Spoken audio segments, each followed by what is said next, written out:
Hare Krishna. We welcome you back to the series of 12 Mahajan, their life and pastime. We are now starting episode 33. Episode 31, 32 and 33 is dedicated to our last Mahajan, Dharmaraj or Yamraj. In this series, we are talking about the life and pastimes of Mahajans because we have a belief and we have read in different Shastras, the more we discuss life and pastimes of the Mahabhagavat, it is possible that we know how to lead our life and how we can get the Krishna Prem. In this episode, we will concentrate on few pastimes of Yamaraj's life, and probably this will throw some of the learning to all of us. So I request you to kindly go through the video and also put in the comment what improvement could be done. Hare Krishna. This episode will be focused to explain why the king of death or Yamaraj was a Mahabhagavat or Mahajan. It is seen that in the history of Dhramaraj, he was a great devotee of Lord Sri Krishna. In various Puranas, various Itihasas, and also in some part of Vedas, this has been related again and again. He was given a very difficult but responsible service by Lord Krishna himself.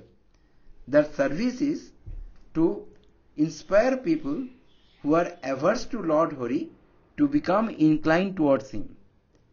By achieving his mercy, the living entity's bondage to material activity since time immemorial can be destroyed, and that is why he is Dharmaraj. But ignorant people who are blinded by pride and who are covered by darkness disregard Yamaraj.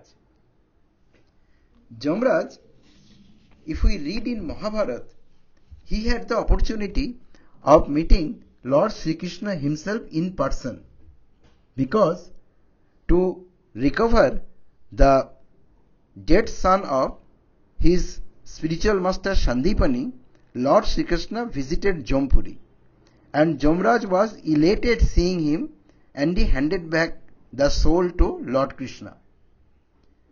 Also, we also see, when we see the story of Ajamil, that a full episode of his glorification, he did glorification of Lord Krishna to the Jamduta and instructed them that which kind of people should not be never touched by the Jamdutas. We also see in Puranas, in the Nachiketa story, that how Yamaraj has glorified Lord Krishna. And we know from Kaivarta Puran that Yamaraj did several years of austerity to get mercy of Lord Krishna. We will reveal these stories one after one in different episodes, but there is no doubt he is one of the greatest Mahajan. As I told into the first episode of the series, that the sloka which he took, the 12 Mahajan name, was given by Yamaraj himself, and here he mentioned his name as last Mahajan, and he said that even we being Mahajan also cannot understand the life and pastime of Lord Krishna. What about other demigods or other common human beings? So, we will go to the stories.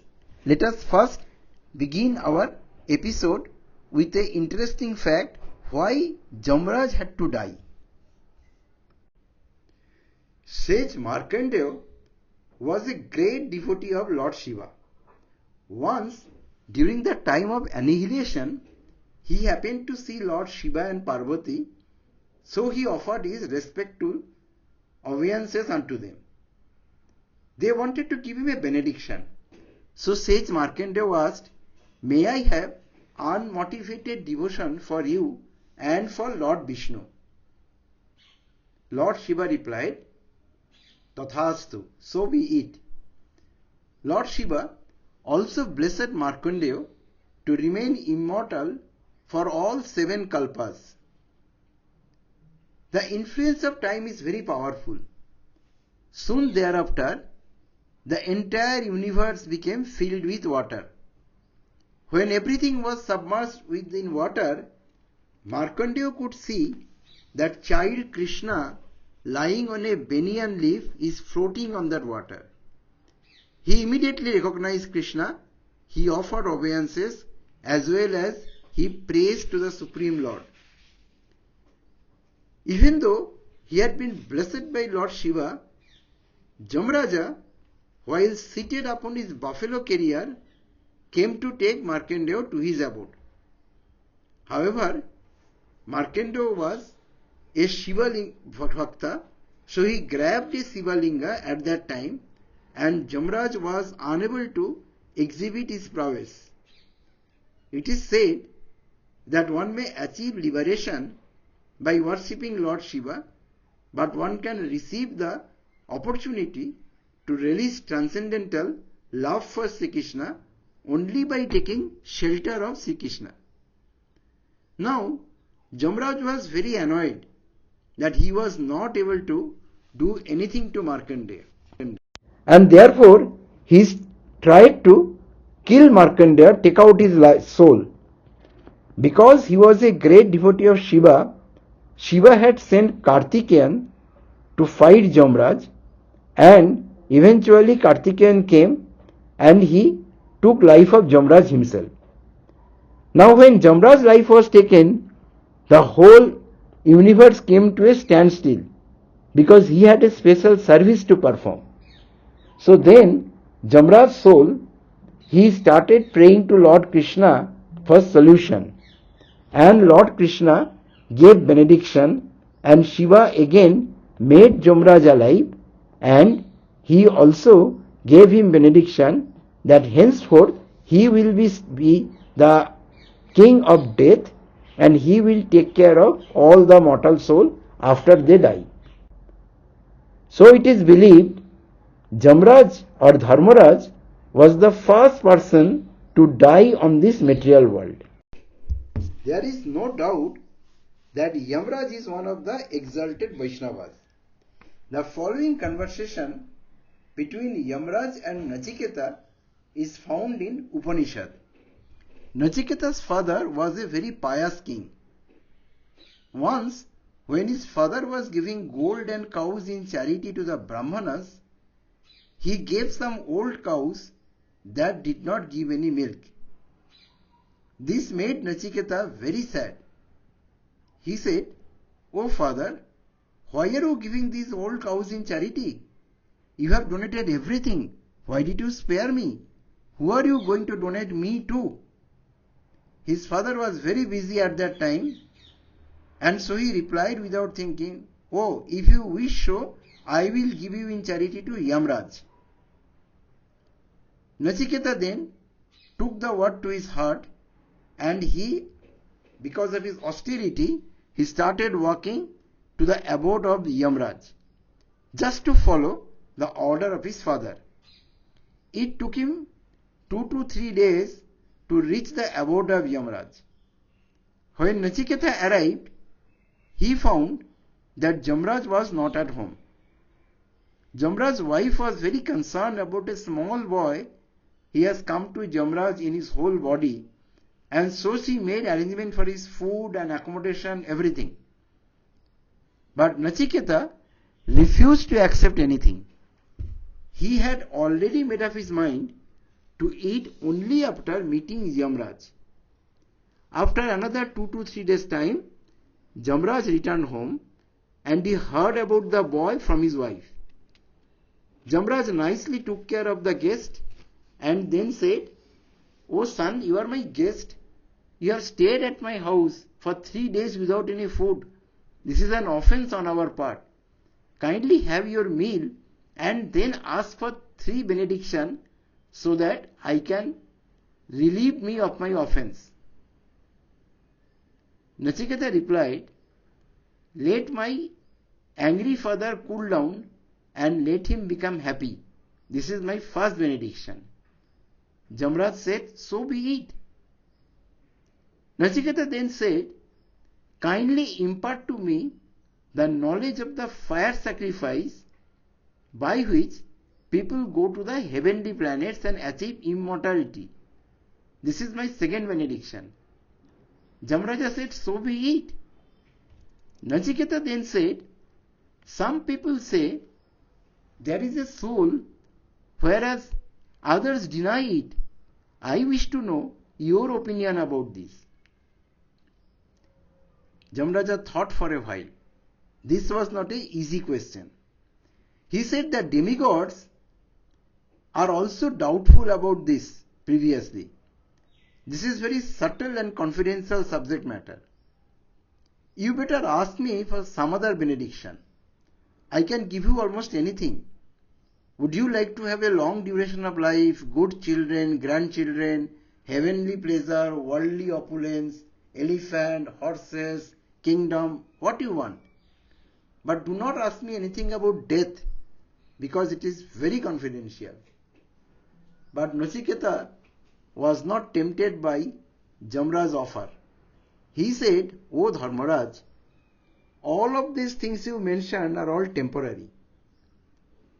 All of these gifts that you are offering are actually under the control of death, because death takes away all of them. I have not come here to get all these things from you. There is a doubt in the minds of millions of ordinary people about the existence of Dharma itself, existence of spirit soul itself.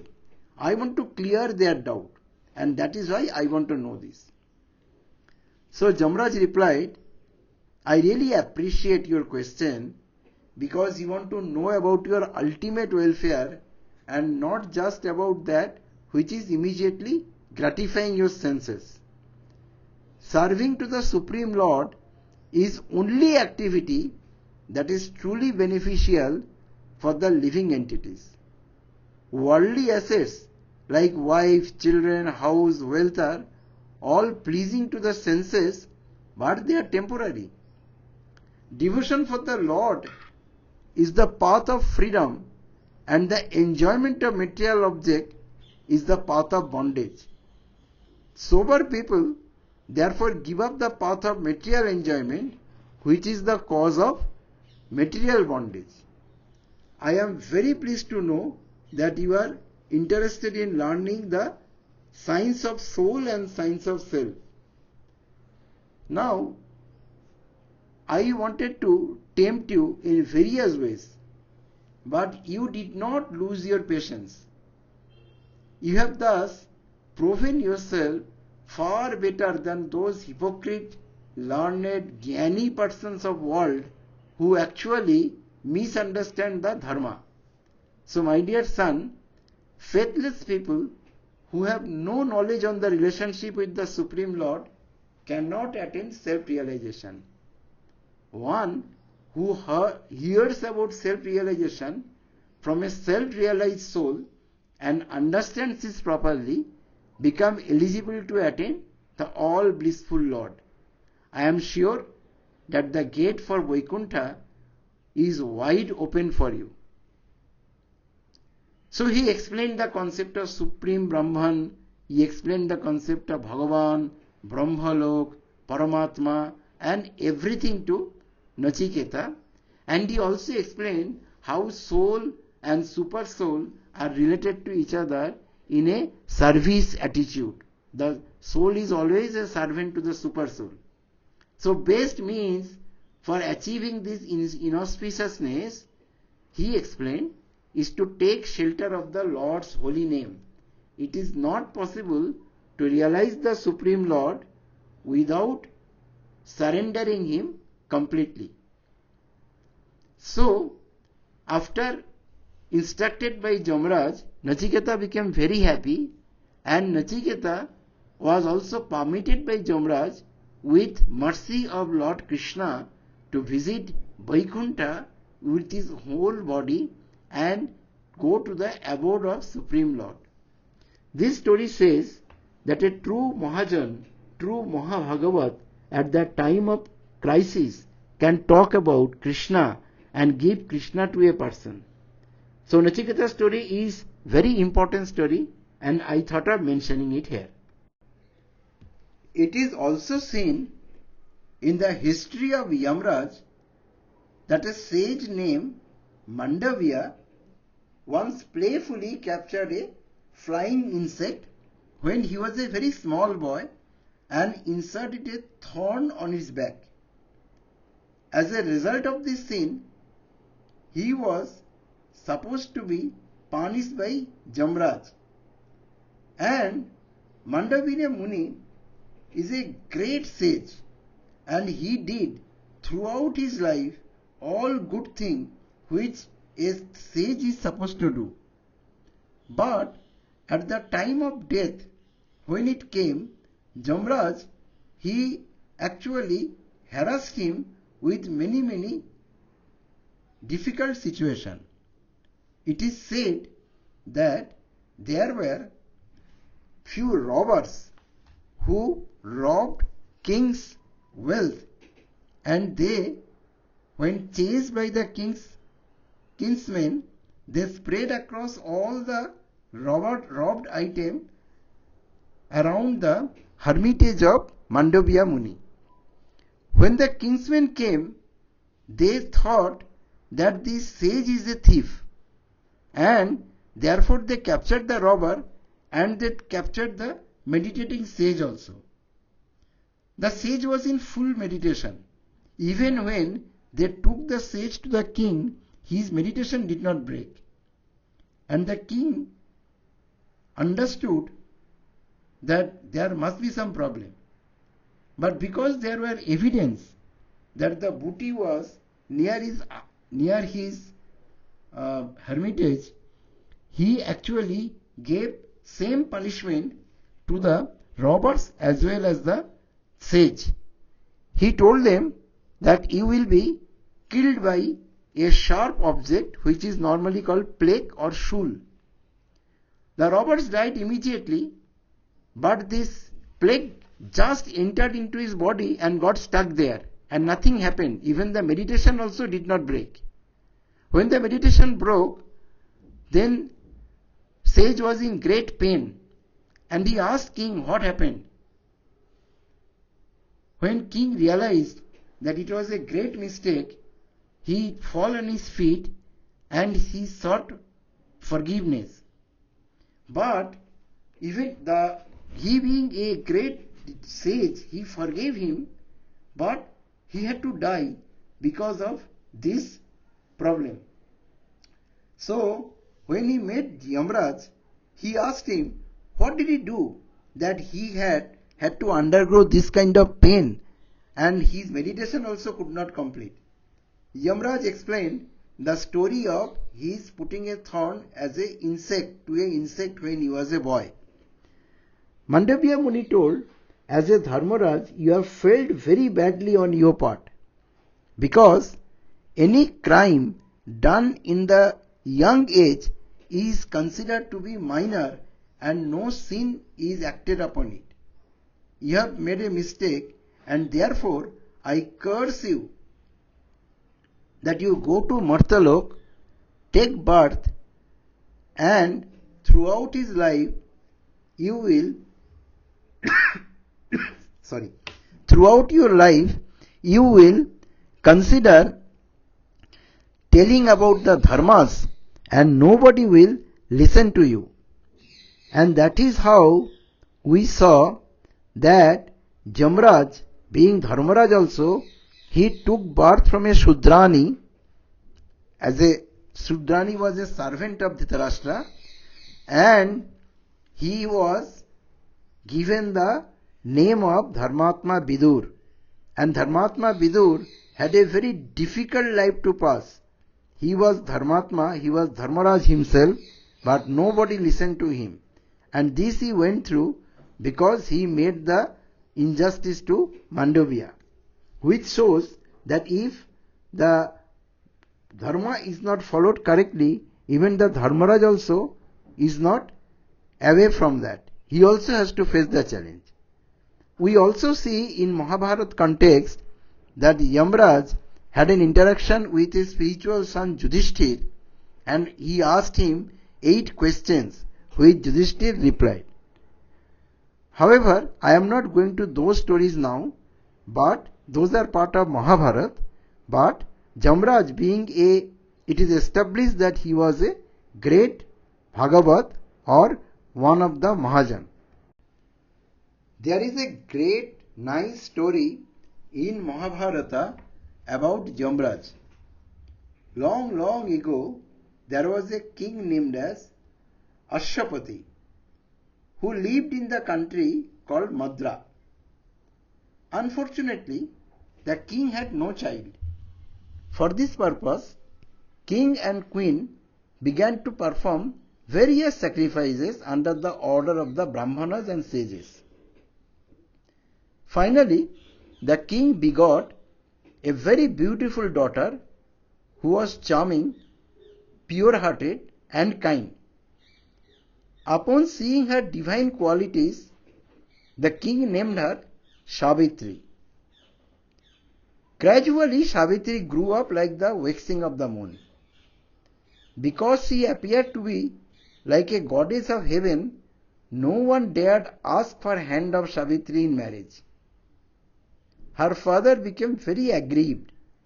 However, seeing that she had attained puberty and yet not married, finally, after much consideration, he had Savitri sit down on a chariot and go to the ashramas of the sages in the forest, accompanied by some of his ministers. One day, Savitri came to a delightful ashram that was filled with many varieties of flower and fruit, and there were peacocks walking to and fro. This was residence of King Dhumatsena. He had been the king of Avanti, but when he had become blind, he had given up all his kingdom due to intrigue of his enemies. The king had a very handsome son. His name was Satyavan. When Savitri saw the prince Satyavan, she accepted him as her husband within her mind. One day, as King Ashwapati was sitting in his royal assembly, Naroda arrived there. The king immediately stood up and then respectfully worshipped the celestial stage. As they were talking, Savitri returned. Naroda told the king that he was surprised that the girl had not yet been married, since she had already attained puberty. King Ashwapati then explained that his daughter had gone to the forest in search of a husband. Savitri then explained how she had chosen Satyavan as her husband. When he heard this, Narada exclaimed, "Oh, but you have made a great mistake."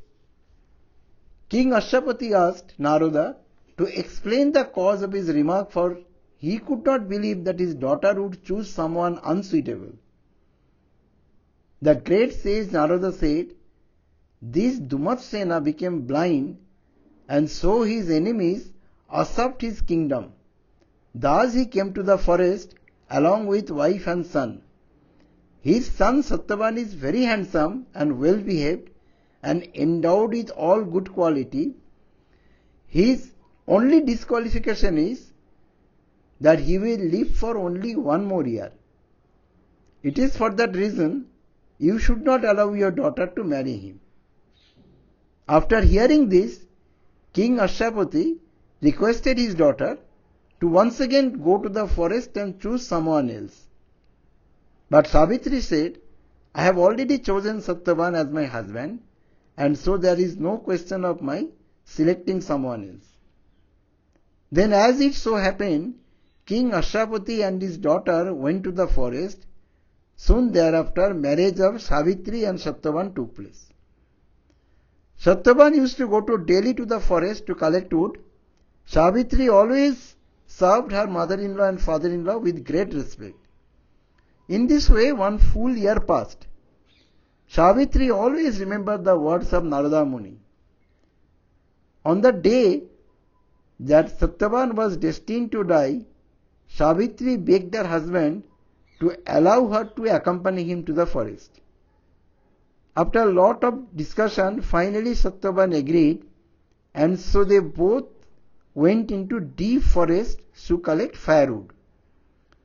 Satyavan climbed a tree and with an axe in his hand, he began to cut the wood. At that time, when his destined duration of life came to an end, he suddenly felt severe headache. Satyavan told Savitri that he would have to sleep for a while, so she placed his head upon her lap. At that time, Savitri saw a huge person of dark complexion arrive there. Savitri gently placed her husband's head upon the ground and asked, "Who are you? Why have you come here?" The huge person replied, "I am Yamraj, the Lord of Death. I have come to take your husband to my abode." Yamaraj proceeded to take the soul of Satyavan, covered by his subtle body of mind, intelligence and false ego, out of his body. He then proceeded toward the south. Savitri followed Yamaraj. Yamaraj said, "Go back, perform the funeral ceremony for your dead husband. There is no one who can follow me." Savitri replied, "I will always follow my husband. If you don't mind, I will speak something to you." Yamaraj gave his consent, and so she said, "Simply to progress through the 4 stages of life is not perfection.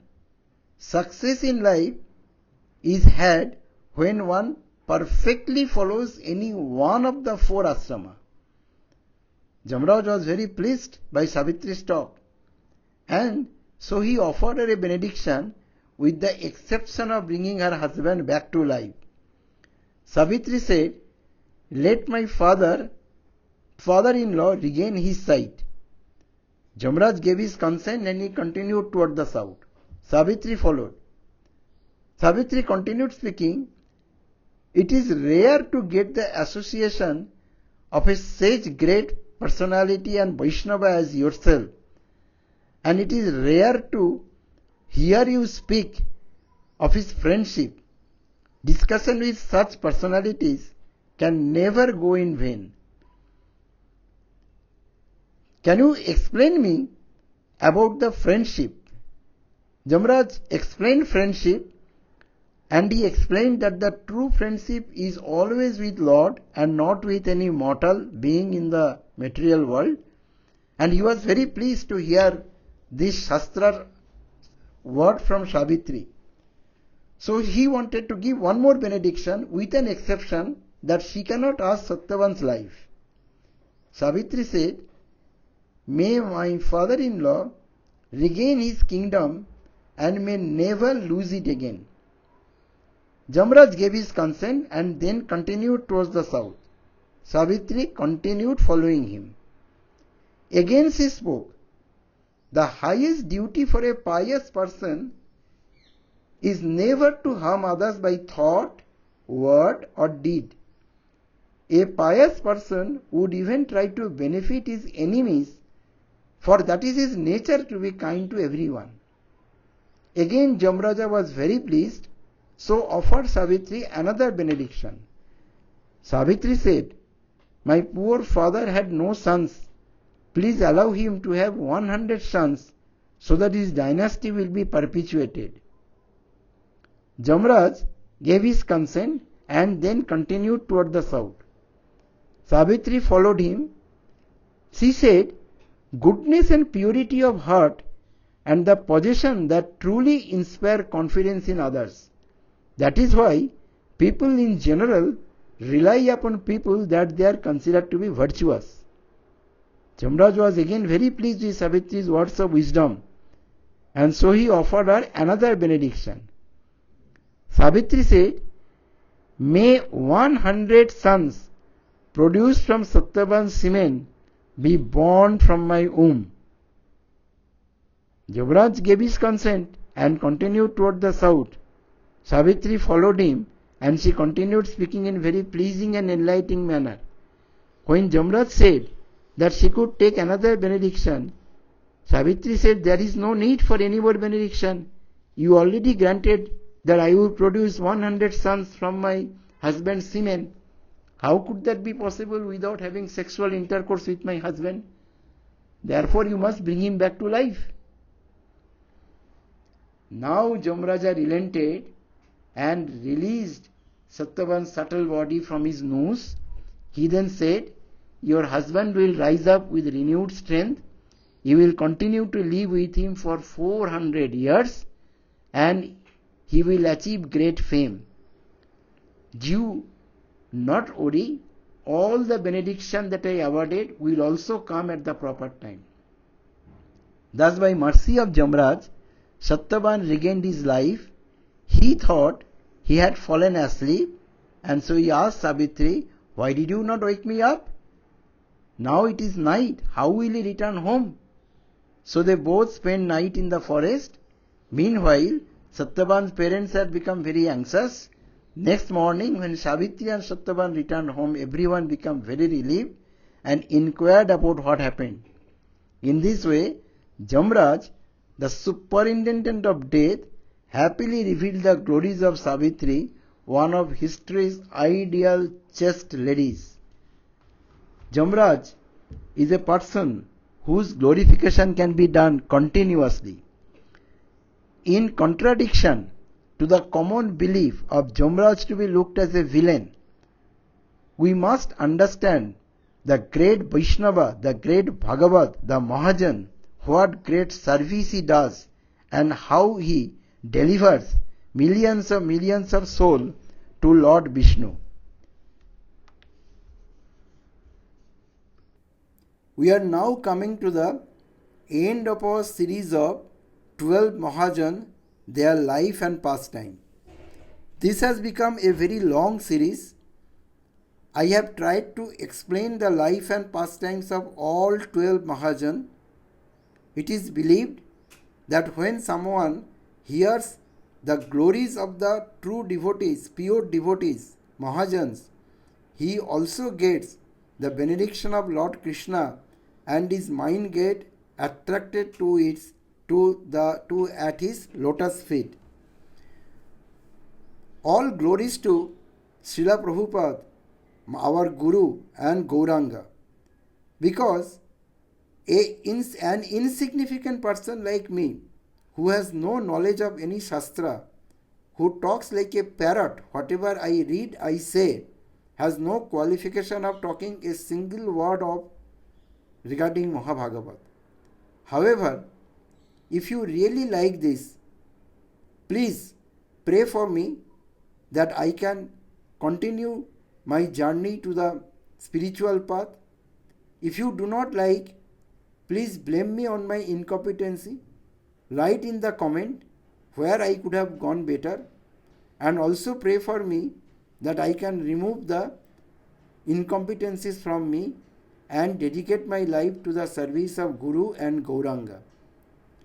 I sincerely thank all of you to be with me in this journey, encouraging me various time and also following this series completely. Probably I will take some break now, but my next series will be stories on Mahabharata, which people generally do not read. See you until then. Hare Krishna, Krishna Krishna, Hare Hare, Hare Ram, Ram Ram, Hare Hare. Hare Krishna.